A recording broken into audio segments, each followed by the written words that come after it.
Para a gente comentar esses dados de emprego lá nos Estados Unidos, eu converso agora com o William Castro, estrategista-chefe da Avenue. Seja muito bem-vindo, William. Prazer ter você aqui.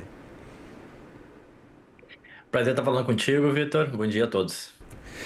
William, queria perguntar exatamente o que esses dados eles representariam a ser pelo menos uma confirmação daquilo que se mensurava, com poucas alterações. Eu queria entender o que esses dados agora, evidentemente a gente tem um apagão generalizado por causa do shutdown nos Estados Unidos, mas o que eles indicam sobre o momento da economia norte-americana?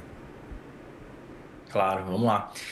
Bom, primeiro que esse relatório divulgado hoje, o JOLTS, ele tradicionalmente ele nasce relativamente defasado, né? Ele está sempre olhando um pouco atrás. Você comentou que o ADP falou de postos de trabalho sendo criados na semana passada, né? Então, se você é muito mais dinâmico, você está falando de um relatório que mostra uma fotografia de outubro e que passou ainda, né, por um momento sem dados, né, por conta do shutdown do governo americano. Então, tem que ser relativizado e o impacto dele para o mercado acaba sendo normalmente diminuto, menor. Agora, ele é super importante para trazer uma fotografia do mercado de trabalho americano. E eu acho que, a meu ver, eu entendo que confirmou aquilo que a gente já tem visto aqui nos Estados Unidos, que a gente segue reforçando, que essa tem sido a tônica do mercado de trabalho, que é o quê? Uma expressão aqui que se usa bastante nos Estados Unidos: low hire and low fire. Então, ou seja, você contrata pouco, mas você também não demite muita gente. As pessoas que estão trabalhando não pedem demissão porque têm receio em relação ao mercado de trabalho. As empresas não demitem porque eventualmente podem ter dificuldade em contratar e também não estão esperando uma recessão, não estão pessimistas. Agora, um mercado de trabalho mais travado. E isso não é positivo para a economia. É mais assim, compactua, digamos assim, com um cenário que a gente chama de soft landing, ou seja, aquele cenário de uma economia que cresce, mas cresce a um ritmo menor, e um mercado de trabalho que tem demonstrado um menor dinamismo.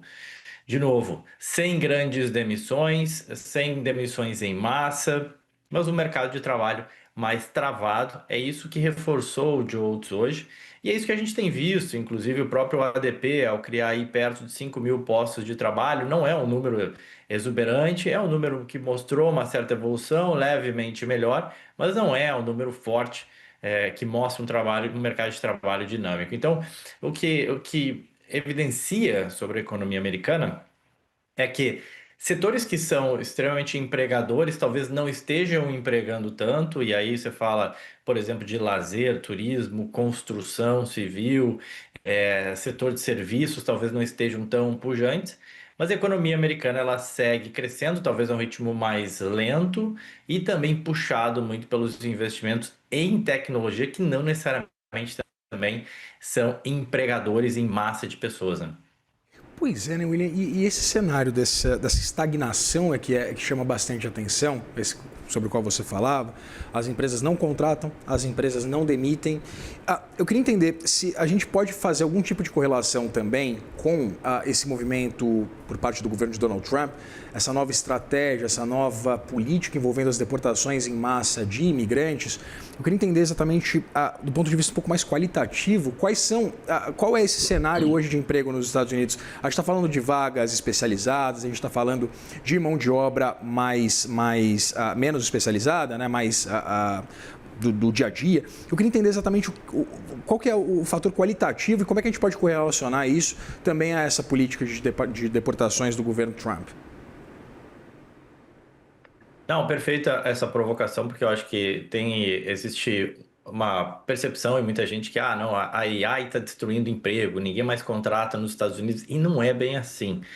Para alguns tipos de trabalho, para algumas categorias demográficas, especialmente mais jovens, com menor conhecimento e que estão entrando no mercado de trabalho, esses sim estão tendo dificuldade, e aí um dos responsáveis seria AI, porque você pega o trabalhador que já entende, que tem mais conhecimento e pede para ele, através de uma ferramenta de AI, ver se não consegue otimizar sem ter que necessariamente contratar um estagiário ou alguém mais júnior. Esses sim estão sofrendo. Agora, quando você vai para o mercado de trabalho como um todo, esses são minoria, né? O mercado de trabalho, de fato, se tornou menos dinâmico e parte importante se diz sim em relação à política migratória do governo Trump. Quando você tinha milhares de imigrantes ilegais entrando no país, por mais ilegais que sejam, grande parte deles eram trabalhadores que iam procurar algum tipo de trabalho, que iam consumir no Walmart, que iam alugar uma casa, que eventualmente iam consumir gasolina, comprar um carro e por aí vai, e precisariam de trabalho, iam buscar trabalho. Quando você tira esse contingente, né, você reduz em geral, né, a necessidade de eventualmente trabalhadores no fast food, num posto de gasolina e por aí vai. E esses são setores que tradicionalmente empregam muita gente, que são dinâmicos, né, são portas de entrada para muita gente. Então, sim, a imigração ela tem parte bastante relevante nessa redução do dinamismo do mercado de trabalho, tá? Obviamente que foi uma escolha e foi uma decisão do próprio eleitor americano ao votar no Donald Trump em optar por isso.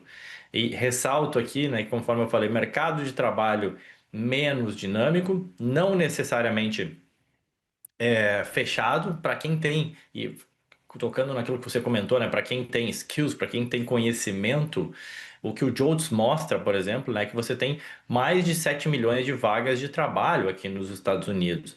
Grande parte, e durante um bom tempo, a gente tinha mais emprego do que desempregado aqui nos Estados Unidos. Agora mudou um pouco, você tem um pouquinho mais de desempregados, um pouco mais de 7 milhões de desempregados, e 7 milhões e 700 ali de vagas de trabalho. Agora, tem vagas de trabalho que ficam lá em Montana, em Idaho, Wyoming, Nebraska, estados do centro dos Estados Unidos, com salários menores, longe das costas, da costa oeste e costa leste, e muita gente às vezes não quer esse trabalho. Tem muito emprego também em indústrias, ou serviços, ou hospitais, enfim, para quem tem maior conhecimento, e aí falta eventualmente aquela mão de obra com conhecimento. Então, essa é a realidade do mercado de trabalho americano. Um mercado que tem vários postos de trabalho, tem mais de 7 milhões aí, né? Que não encontra muitas vezes a força, a mão de obra necessária, ou que se interesse em ir no lugar aonde você tem empregos e que sim se tornou menos dinâmico, em parte por conta da política migratória do Donald Trump.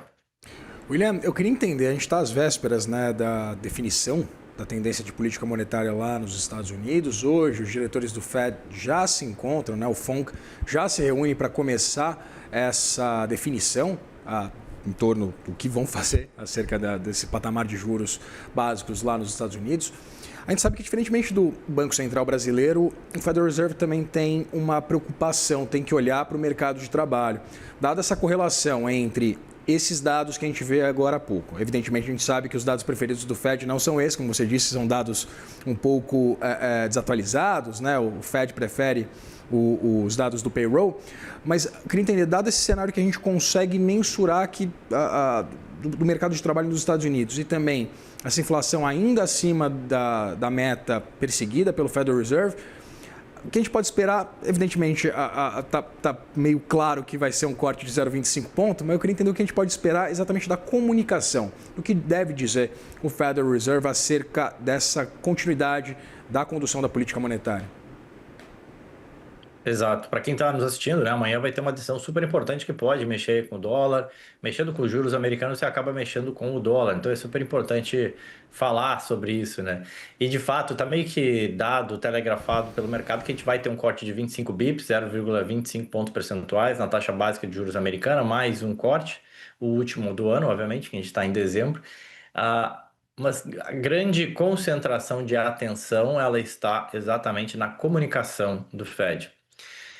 Acho que o que a gente pode ter é um corte, mas uma comunicação, como a gente fala, mais hawkish, né? Uma comunicação que antevê, o que chama atenção para os riscos da inflação, do crescimento da economia que continua acontecendo, de uma inflação longe da meta, de uma divergência entre os dirigentes do Banco Central, que deve se manter, né? A gente já teve isso na última decisão, não foi uma decisão unânime, tiveram diretores que votaram contrariamente o corte de juros. A gente deve continuar vendo isso, ou seja, de novo essa divergência entre os dirigentes do Fed e uma comunicação que pese mais os riscos e também já abrindo a porta, né? Ou seja, já preparando o terreno para eventualmente você fazer uma pausa nos cortes de juros ali no início do ano. A gente tem reunião em janeiro e depois outra em março e em abril. Mais e mais o mercado foi mudando as suas apostas, para, ou seja, ao invés de continuar tendo novos cortes de juros, o Banco Central americano deve parar, interromper, para analisar os dados, esperar que os dados saiam e voltem à normalidade, né, pós-shutdown, conversar entre eles e talvez sanar as divergências. Você tem um processo de sucessão também já acontecendo em paralelo, né? Muito se fala de quem que vai substituir o Jerome Powell. Então, eu imagino, eu penso que a gente deve ter um corte, mas já cada vez mais salientando o balanço de riscos que ficou mais equilibrado depois dos cortes, né? Você já fez o que você podia fazer, de certa forma, para tentar ajudar o mercado de trabalho, mas não dá para esquecer do outro lado, que é a inflação, que ela continua ali resiliente e teimosa e que por isso abre-se espaço para menos cortes. Então eu diria que é mais ou menos esse o cenário esperado. Conversei com o William Castro, estrategista-chefe da Avenue. Will, muito obrigado pela disponibilidade de conversar com a gente. Obrigado, Vitor. Sempre um prazer participar aqui com vocês. Prazer é nosso. Abração.